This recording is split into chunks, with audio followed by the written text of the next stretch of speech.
Microsoft just did it again. Remember when you could skip signing in with a Microsoft account during setup? Yeah, that's dead now. In the new Windows 11 25 H2, the bypass NRO trick and every old shortcut? Gone. Microsoft says it's for critical setup screens.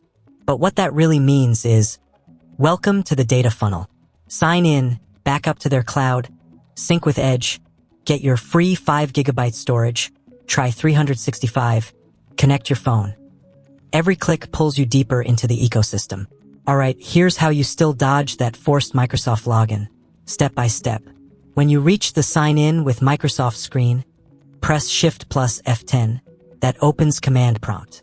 Now type this, net user yourname */add, press enter.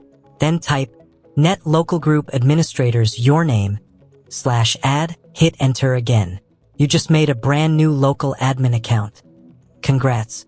Next, type net user yourname /active. Yes, enter. Then net user administrator /active. No, enter again. Finally, reboot with shutdown /r/T0 enter. When your PC restarts, boom, you're in. No Microsoft account, no setup ads, no let's connect your phone nonsense. Just you, your desktop, and peace. So yeah, Microsoft may have shut the door, but the back window's still open. Use it while you can. Try this and let me know in the comment.